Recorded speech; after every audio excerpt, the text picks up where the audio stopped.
Good evening, I'm Andrew Chang. Adrian is away. Tonight, supporting the victims of residential schools. We have work to do now. A pledge to help fund the grim search into possible burial sites. We really need the truth. The journey towards reconciliation here in Canada and at the Vatican. Russia's promise to scale back appears already broken. What the Russians are doing, they're regrouping.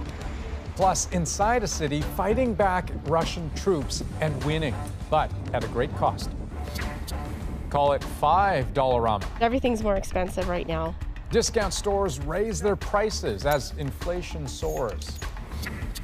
And the Canadian vet helping abandon pets in Ukraine. They just needed, some tender loving care and some extra special yummy treats.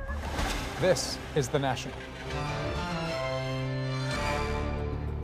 The federal government promised more funding today for a BC First Nation still reeling from the discovery of 93 possible burial sites near where a residential school once stood. The Prime Minister spent his day there with the First Nation chief and residents during a remarkable week for the promise of reconciliation with Indigenous people in Canada. Tomorrow at the Vatican, a third Indigenous delegation from Canada will meet with the Pope to convey the damage done to their people by those schools, some run by the Catholic Church, and to ask for an apology here on Canadian soil.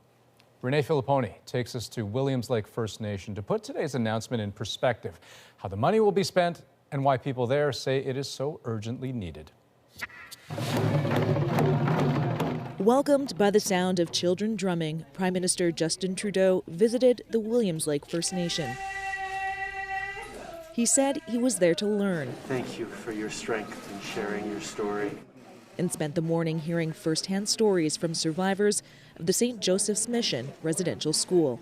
The courage and the strength of those elders touches us all deeply.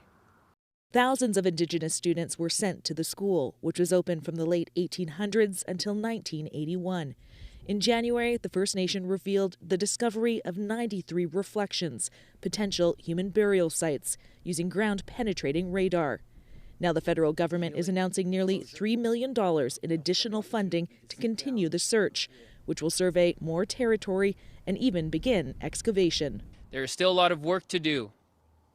We understand that and we acknowledge that, but this is a great first step and I'm very proud. Survivor Jean Williams helped welcome the Prime Minister. In the background of this picture here is She attended the school for 10 years and says reconciliation can't happen without the full truth. We really need the truth of how all of these things started. We don't have any, I'm not sure about the records, the record keeping, who was behind all of the burials, what happened. She also wants to see more money towards healing and mental health support for the generations that have been traumatized. In order for us to even start our reconciliation, is that we need to have a healing center, a healing place. In the afternoon, Trudeau visited the site where the school used to stand. A difficult visit for those who attended and a moment to reflect on all that was lost here. It's taken 150 years to get here. It can't take us another 150 years to resolve this. Okay, so Renee, what's next there? Well, Andrew, so far only 4 of the 470 hectares of land that is of interest have been searched so far. The second phase of the investigation, which will look at more areas of land, potentially excavations, is set to begin soon. And what about all the other schools across the country? So far, the federal government has pledged $320 million for searches. There were more than 130 residential schools across the country, and the Minister of Crown Indigenous Relations says that's likely not enough money. The federal government will need to do more to find the truth. Renee Filipponi, thank you very much. And support is available for anyone affected by residential schools. You can get help by calling the 24-hour National Crisis Line, the number right there on your screen. Well, Canada's former chief of the defense staff has pleaded guilty to a charge of obstruction of justice in connection with an investigation into alleged inappropriate behavior with female subordinates. It is the highest profile case in the military's sexual misconduct reckoning. But as Ashley Burke reports, those hoping for a tough sentence for Jonathan Vance were disappointed. He was Canada's top soldier for 5 years, then investigated after he stepped down. Now retired General Jonathan Vance has pleaded guilty to obstruction of justice. He was granted a conditional discharge, meaning no criminal record, instead 1 year probation and 80 hours of community service. For General Vance to be able to walk away from this, these women will hold that their entire lives. Military police investigated claims including that Vance had an inappropriate relationship with Major Kelly Brennan. She told a parliamentary committee that Vance persuaded her to make false statements to investigators. Did General Vance ever instruct you to lie about your relationship? Yes, it's recorded, and the CFNIS has all of the recordings of him directing me what to say, what not to say, how to say it, what to exclude. Vance's lawyer said his client apologizes and takes responsibility for his part in this matter. The judge said, "I don't feel that it's necessary to burden you with a criminal conviction because I feel that will allow you to go on and make further contributions to society." It's really disappointing. I think it's a failing of the civilian justice system. This is someone who pled guilty to a criminal charge and ultimately is not going to face criminal charges because the judge sees that he seems like a good guy. The defense minister wouldn't comment on the case, only saying this. My role as Minister of National Defence is to build a Canadian Armed Forces and an institution where everyone can work in a safe and respectful environment. As a condition of his discharge, Vance is not allowed to have any contact with Brennan during his probation unless it's through their lawyers over a family law proceeding or child support. Vance and Brennan have one child together. Ashley Burke, CBC News, Ottawa. To Ukraine now, where despite a pledge of de-escalation, the Pentagon says Russia has redeployed less than 20% of its forces around Kyiv. And when Ukrainian troops re-entered suburbs that had been taken by Russia, what they found were streets littered with bodies, homes eerily empty. There is no significant relief on any front from Russian attacks. This war emptying vast swaths of the country of life and filling it with loss. The UN now says 4 million people have fled Ukraine after just over a month of war. And Susan Ormiston found many who remain expect peace will only come after more fighting. Trust is non-existent after weeks of pounding like this in Irpin. Ukraine says it has pushed Russians out, but there's no faith in Russia's declaration Tuesday that it would scale back attacks outside the capital or around Chernihiv, especially from the city's mayor. Because Russia is deliberately exterminating civilians. The Pentagon says it's seen fewer Russian troops in the areas around Kyiv, some seen moving north toward Belarus. But there's deep skepticism that Russia is moving for any reason other than to resupply its troops for deployment elsewhere. I think the reaction here is pretty negative. Michael Bosicue is a senior fellow at the Atlantic Council, temporarily based in Lviv. What the Russians are doing, they're regrouping, they're buying more time for themselves, but they're also trying to show the world we're still interested in diplomacy and negotiation, and but we know that they can't play by the rules of the international-based system. Russia has stepped up attacks in the eastern Donetsk region and continued to pound Mariupol along the coast, striking a warehouse used by the Red Cross. President Vladimir Putin issued an ultimatum saying the nationalists must lay down their arms to stop the shelling. Rejected.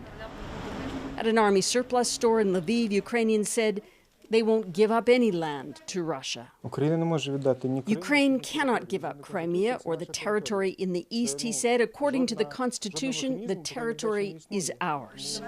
Before the war, Bogdan Ben was practicing law. He's now a captain in the Civil Defense Force. We believe Crimea and the Donbass will come back. There is some support for negotiations, but no illusions about the timing. Yeah, we should speak to each other, talk with each other, but I don't think that the war will end very soon. A sobering instinct. Susan Ormiston, CBC News, Lviv. Now, Russia never made promises about scaling anything back in Ukraine's south. One city in particular was targeted yet again with a devastating airstrike. Mykolaiv stands between Russian forces and the strategic port city of Odessa. Margaret Evans gives us a first-hand look at one of this war's front lines. The little city that could. That's how many Ukrainians see Mykolaiv, a shipbuilding city on Ukraine's southern coast that's managed to stand in the way of a Russian army advance towards Odessa in the west for weeks now. But it's come at a consistently high price. This was the moment when a Russian airstrike hit a regional administration building 9 stories high on Tuesday. And this is 24 hours later. Rescue workers still looking for the missing between heavy layers of concrete, the building shorn nearly in two. 7 people who were in my unit have now died, says Ilya Zelinsky, a soldier in tears. Others, he says, are still missing. Mykolaiv has been under intense pressure throughout the Russian invasion. This is a strike at the heart of the administration here and a message for the governor, Vitaly Kim. Widely seen as a thorn in Moscow's side, Kim held a press conference to condemn the attack. I don't care about buildings and about some papers or etc. The main problem is civilian people who are heroes, who was working during the war. Ukrainian forces say they continue to push Russia back from Mykolaiv, but people here say their success on the ground could mean an escalation in air attacks. They didn't manage to come to our city, says Andriy Shevchenko. That's why they're starting to bomb and shell us, he says, just like in Kharkiv. The territorial defense leader is taking us to see evidence of what he says are cluster munitions being used against civilians, spraying out when they hit for maximum damage. He's sent his family away to Germany while he fights. My father was born here, he says, my grandfather, and this is our land.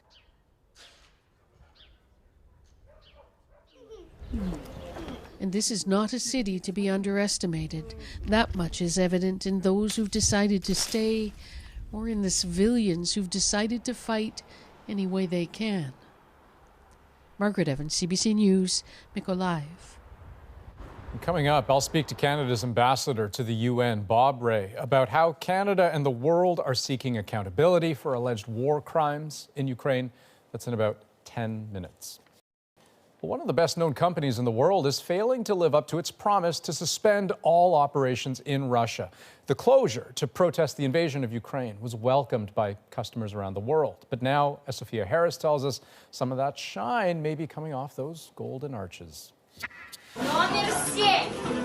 A busy McDonald's in Moscow, one of several spotted open, despite McDonald's promising 3 weeks ago to temporarily close all 850 restaurants in Russia. KFC, Burger King. It's one of a number of global fast food chains still operating in Russia, sparking a barrage of complaints on social media. Winnipeg's Andriy Primak has close ties to Ukraine. My parents are still there. He wants to see a larger corporate exit from Russia. Sending a strong message to them is what's needed. And one of the ways of sending this message is that the foreign companies, they completely shut down. Chains like KFC, Subway, and Burger King say hundreds of their Russian restaurants remain open because they're owned by independent franchisees. But those chains say they're cutting corporate support and donating profits. In a statement, Burger King's owner, Toronto-based Restaurant Brands International, says it owns a minority stake in Russia's 800 franchises, and it had demanded the main operator pause operations. But they have refused to do so. So the company is trying to dispose its share of the business. They've signed a contract. This lawyer says it can be hard for companies to shut down foreign franchises because they're often managed locally. Effectively, it would be up to the master franchisee in that territory to decide whether or not to cease operations. As for McDonald's, staff at this Moscow location say it's franchisee owned. But U.S. head office won't say why some Russian restaurants remain open. This business professor says McDonald's needs to serve up an explanation. It's going to hurt the brand because people will assume that they have something to hide when they're not coming out and explaining and disclosing what's happening. Experts say franchises still open in Russia could soon be forced to shut down anyway if economic sanctions disrupt their supplies. Sophia Harris, CBC News, Vancouver. Now here in Canada, inflation has arrived on the shelves of discount stores. Today, Dollarama announced that it's raising some of its prices. It may be the best known discount chain to make that bump, but it's not the only one. And as Carolyn Dunn explains, it's tough news for those who rely on a bargain. Amber Cannon is making ends meet this month, but only because she got food for her birthday present. Cannon is on disability benefits and with celiac disease pays top prices for gluten-free food. It was tough enough before. It's getting more and more tougher lately. The cost of living has gone up. Even at discount stores where so many people shop to keep their costs in check. This Vancouver woman posted to social media after she tried to find a bargain on a used coffee maker at Value Village and instead got sticker shock. It's like, I can't pay $30 for an old coffee maker. Dollarama will soon be selling items with a $5 price tag. The company says to enhance its product offerings, though it's still making record profits. Not a big surprise to shoppers. Shop multiple stores and for deals and things like that, so it takes longer to get groceries. Everything's more expensive right now. Just the cost to get goods into the stores is more expensive. Gas is more expensive. Retailers are navigating their own increased costs on everything from transportation to packaging. I am fearful, and I've not been fearful before. This anti-poverty advocate says every dollar increase to the cost of living is a step closer to a real inflation crisis for low-income families. To a person living in poverty can spell the difference between a meal that night, the difference between making your rent that month, the difference between being able to even transport your child to school. Amber Cannon says she's somewhat insulated because she lives in subsidized housing, but not entirely. I try not to worry about it. And if I have to go 3-4 days without food again, I know because I've been there before. A price too high by any standard. Carolyn Dunn, CBC News, Calgary. The soaring cost of buying a home is also on the minds of Canadians. Today, the Ontario government unveiled what it says is a plan to tackle the housing shortage, but critics say it won't make them more affordable. Katie Nicholson now on the plan and the pushback. This is a great example of the type of housing that used to predominate. Dave Scrivener believes in affordable housing. This is the kind of neighborhood that we need to make sure that there's increased density and more available housing in. Okay, how do you do that? How do you do that? I think one of the major things that we need to do is make it easier to build that kind of housing. Right now, there's a lot of exclusionary zoning that limits the types of houses that can be built. Ontario's Housing Affordability Task Force proposed building 1.5 million new homes over the next 10 years to make ownership more possible. It also pushed to increase density in existing neighborhoods. That wasn't in today's announcement because the province says that decision needs buy-in from municipalities. Because municipalities aren't there. Ontario is also pledging to speed up some project approvals to get shovels in the ground faster. And it's upping a tax for foreign buyers to 20% and applying it province-wide. The reality is that non-resident investors continue to be very small. Not only that, this professor says the plan doesn't do enough to meet people where they're at. Because the strategy is so development-friendly, is so developer-friendly. But following the announcement, the Premier chose to meet for a chat with the Ontario Real Estate Association.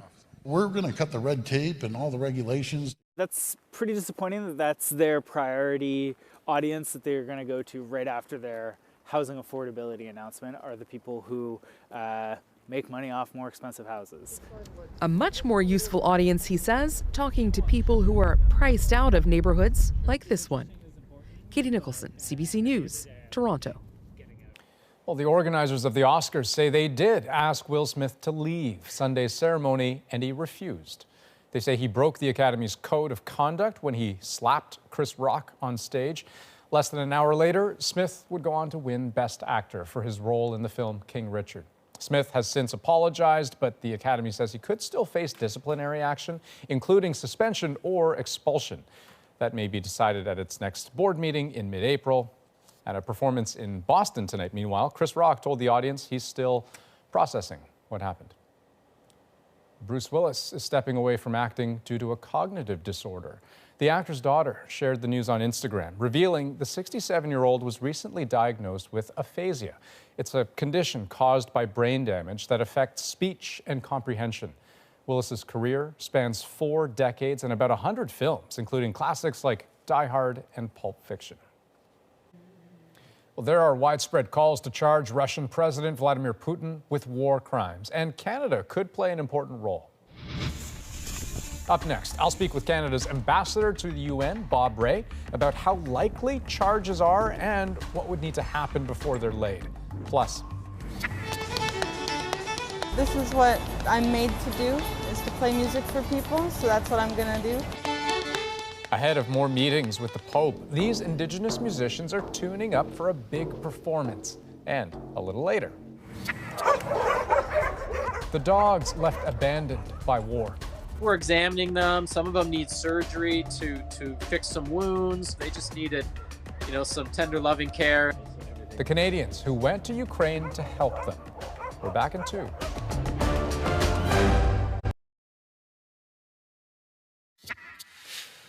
Welcome back. Canada is sending a specialized team of RCMP investigators to the International Criminal Court. Their task to gather whatever evidence they can find of alleged war crimes in Ukraine by Russia.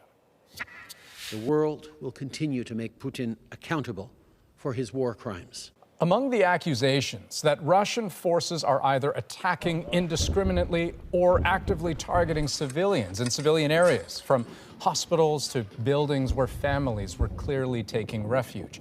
Russia denies it. No one can deny that most of Mariupol, a thriving city once, is now a ravaged tomb. And the search for accountability has begun. Joining me to talk more about this, Canada's ambassador to the UN, Bob Rae. Thank you for joining us this evening. Good to be with you, Andrew. Thanks so much. Talk to me a little bit about the processes that are in play right now at the international level, particularly at the International Court. What is happening and what is your hope for that process as it continues to unfold? Well, I think first of all, it's driven by the prosecutors.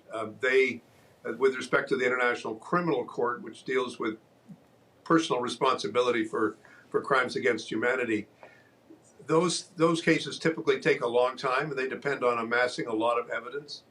That's what the investigators are going to do, who work for the prosecutor. We'll just see how that process unfolds. I think we have to respect the process and understand that it's not a political process, it's a legal process. I guess the question is, what would you expect, though, to come of that process in terms of, how likely is it that we would see formal trials and formal charges, and a formal trial of some sort? I think of tweets that I've seen you post. Putin, a war criminal. I mean, what should we expect? Well, that tweet is an opinion of mine. A number of other people have expressed similar opinions. I think a lot of people have. So that's okay, but that's not determinative of a finding of a court. There's two completely different questions. So you've got to be respectful of that process, which is what I come back to all the time.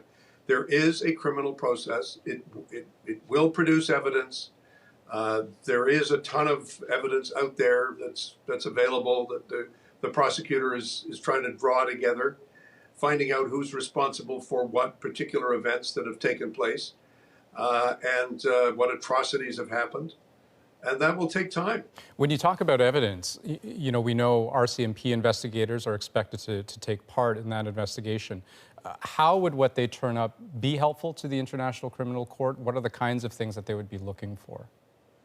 Well, you go to a crime scene. You look at where people have been buried. You look at where things have happened. You get a tip, you get a call, you get a witness, and a lot of it does depend on witnesses. Depends on eyewitnesses.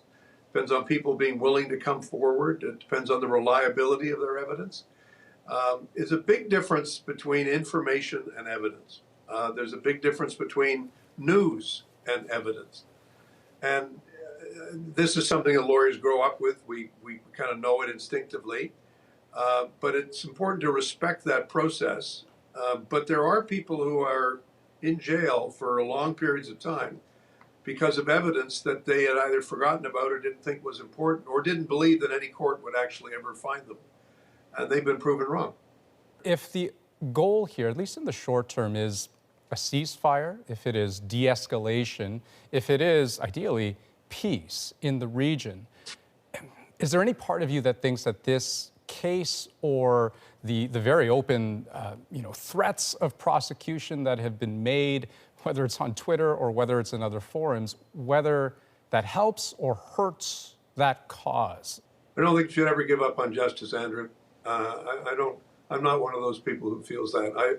I feel that it's not about threats. It's about people understanding that there are consequences to their action, and that many people have been working for a long, long time, over many years, to create a global system of justice that actually holds people responsible for the crimes that they've committed. I think that's a pretty important principle.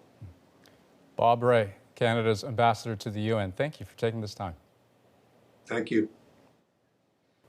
Well, there continues to be important meetings on the schedule between the Pope and Indigenous leaders this week.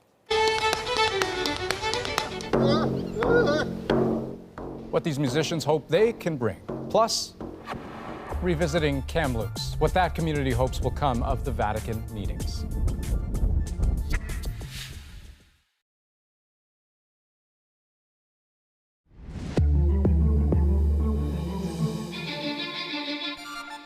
I saw artifacts that belong with our people, moccasins and jewelry. Last night, we told you how Indigenous delegates to the Vatican were dismayed to see artifacts from their own cultures as they toured an exhibit there.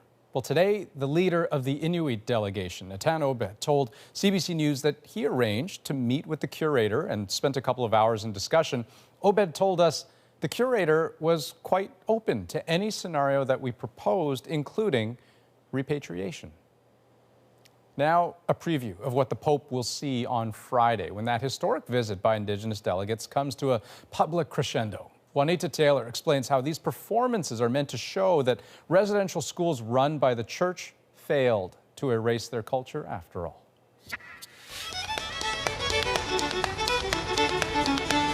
People commuting past this grand hall in downtown Rome were treated to this on a gray, rainy day. They're not just any fiddlers, they're Métis from Alberta, warming up for a performance for Pope Francis. This is what I'm made to do, is to play music for people, so that's what I'm gonna do.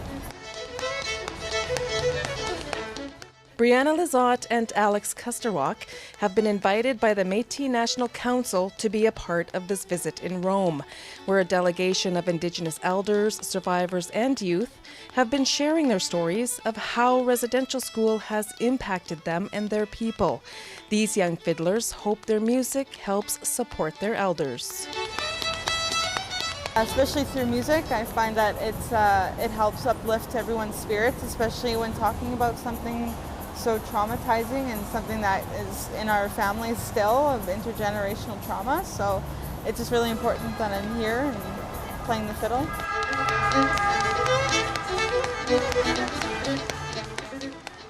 I believe that, there needs to be a certain level of closure from these elders, and I just hope that there can be a start, in moving forward in this.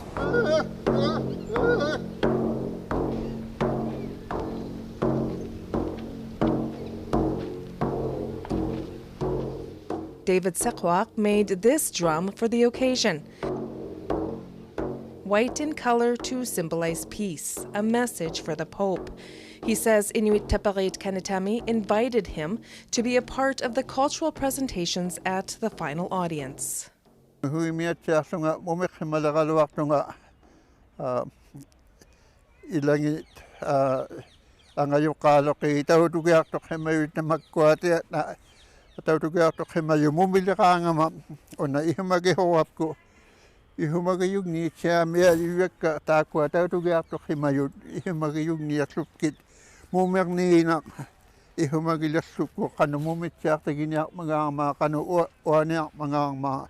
Sekwak says he's proud to be a part of this historic moment. One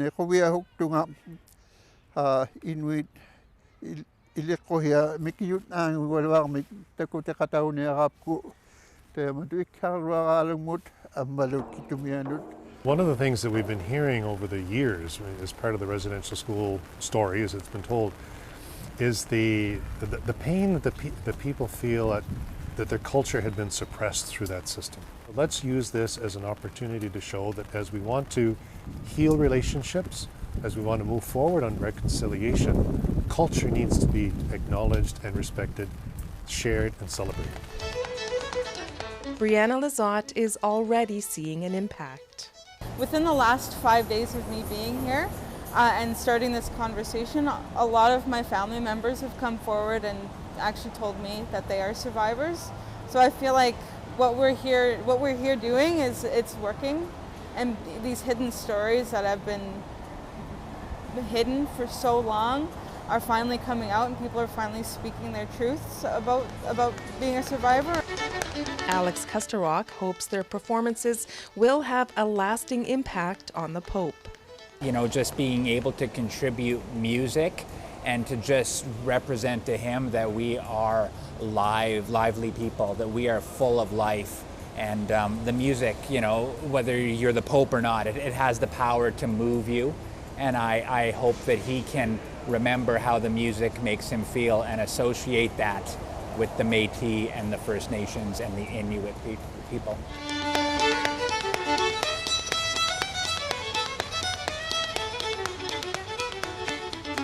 Juanita Taylor, CBC News, Rome. Now, that Indigenous mission to Rome follows a year of reckoning here in Canada, sparked by the discovery of possible unmarked graves at residential school sites beginning in Kamloops, BC. Renee Filipponi shows us how that community now copes and what's coming next. Put your hands up here.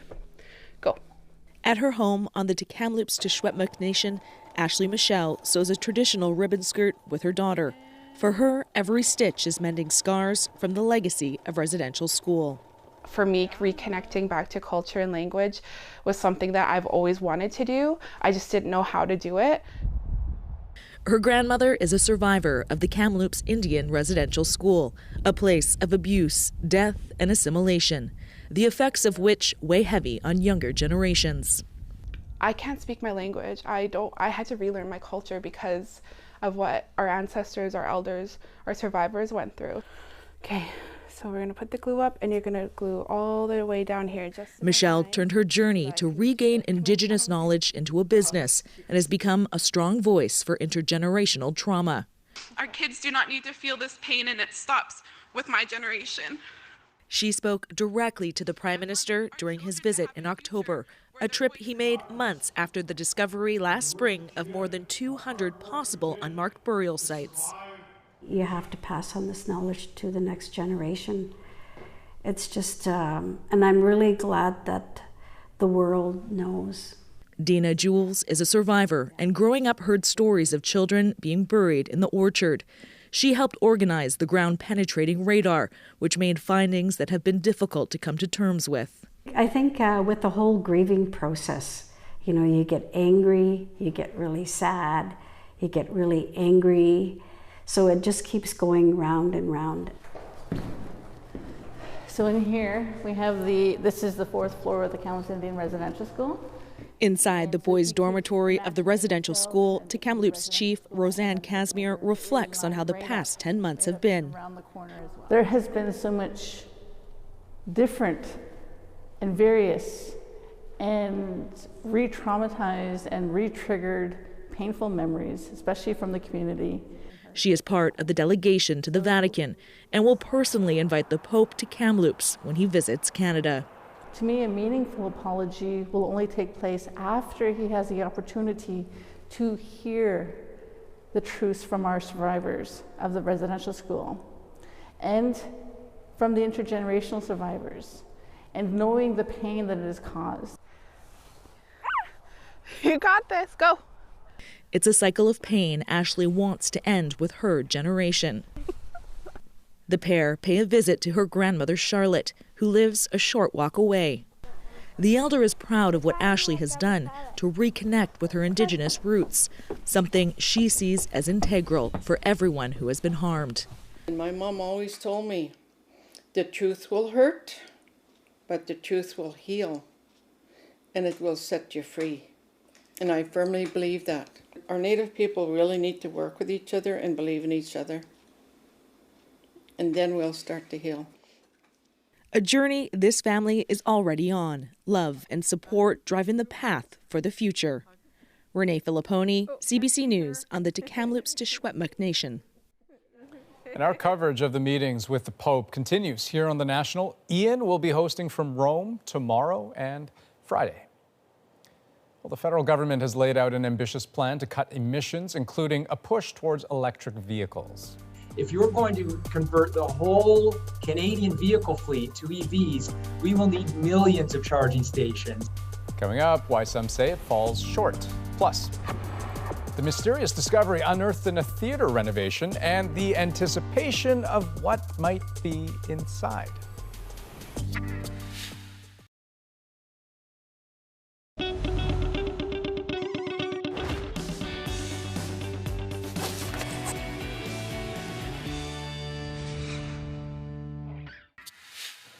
The premier of P.E.I. tested positive for COVID-19 today. Dennis King said he developed mild symptoms yesterday and stayed home.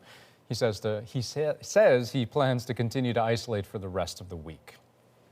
Well, as manufacturers ramp up production of electric vehicles, Ottawa is trying to address what has been a major speed bump, the number of charging stations. It has plans to fund 50,000 new ones, but as Nisha Patel shows us, even that may not be enough to get drivers to make the switch.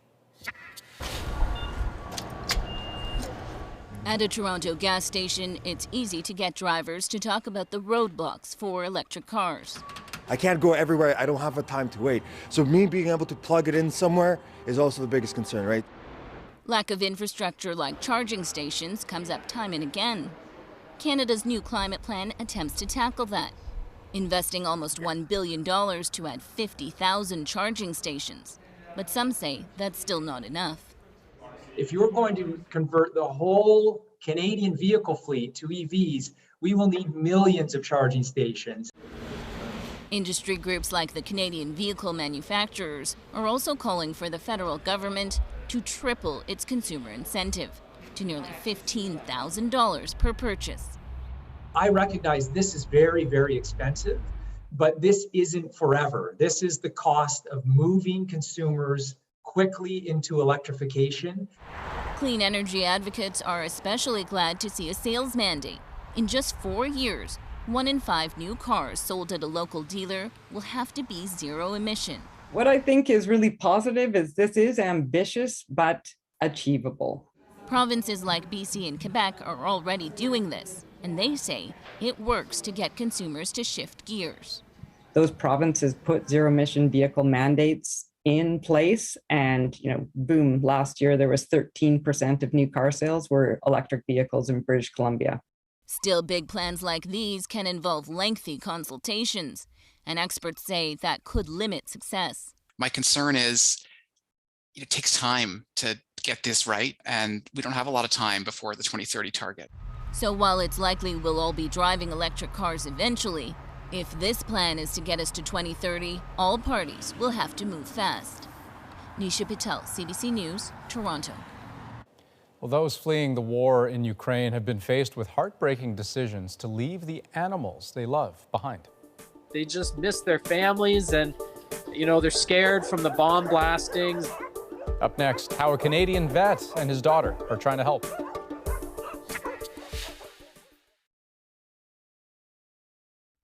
I'm Jamie Poisson, and tomorrow on CBC's daily news podcast, Front Burner, the Liberals commit to spending $19 billion on a controversial F-35 stealth fighter, the same plane they once vowed they'd never buy. Subscribe wherever you get your podcasts. As Ukrainians flee their country, some have had to make the difficult choice of leaving their pets behind. Well, enter Dr. Cliff Redford. The Toronto veterinarian realized that he could help the people of Ukraine by helping their beloved animals. So he and his daughter flew to Poland, partnered with a local animal sanctuary, and drove to Lviv. Look at this. Yesterday was pretty overwhelming, pretty emotional.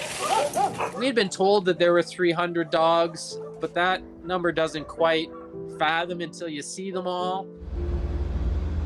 We drove into Ukraine with food and some of the medical supplies that we had received from clinics in the area, in the Toronto area, that sent us donations of supplies and surgical equipment that we've now given to them.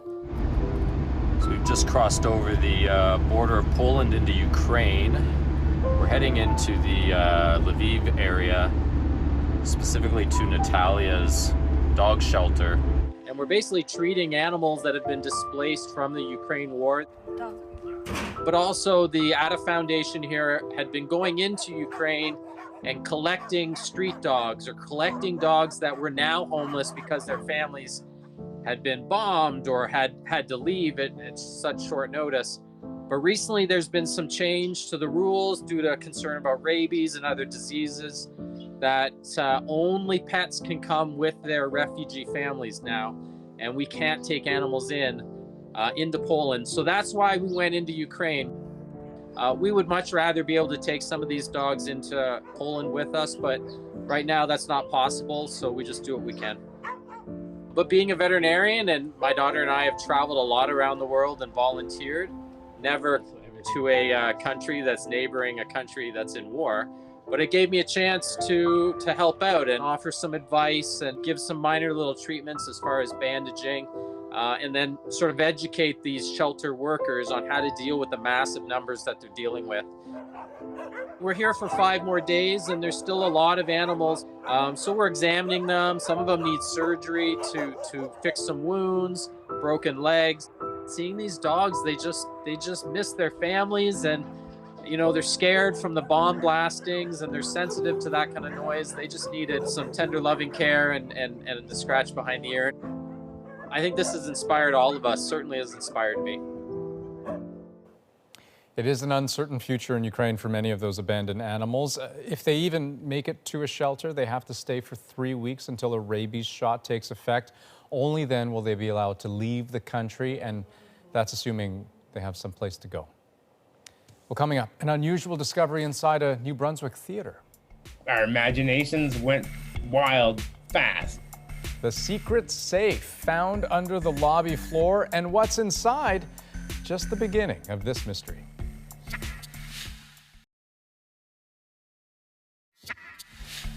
Quite a discovery in a New Brunswick theater. They were finishing up a renovation when they found a locked safe hidden under the lobby floor. So step 1 in solving this mystery, get the safe open. Step 2, see what's inside. It's tonight's moment. One of the guys walked over to our offices and said, I think there's something you might want to come take a look at. He just pointed to this hole in the floor, and we looked in, and there was a combination lock pointing up at us. Our imaginations went wild fast. What could it be? Money, diamonds? As soon as the contractor found it, he just started chipping away. He eventually came over and said, I got that thing out of the hole. Sparks were flying. We looked inside, and the first thing we see is it's full of disgusting, gross water. But then there was like another compartment. Oh, there's some coins. Get out of town! It had 4 quarters in it, and a button was all the treasure we found. I'm glad it wasn't empty. If it was completely empty, it would have been a disappointment. I think it's still a disappointment, personally, but, you know, they did say they do hope that someone will come forward with the answer to this mystery, explain the safe. In the meantime, they say they're going to display the contents. They're going to frame it in the lobby. And hey, they've got a heck of a story to tell. Maybe they'll commission a play about it. Who knows? That's The National for this March 30th. Have a great night.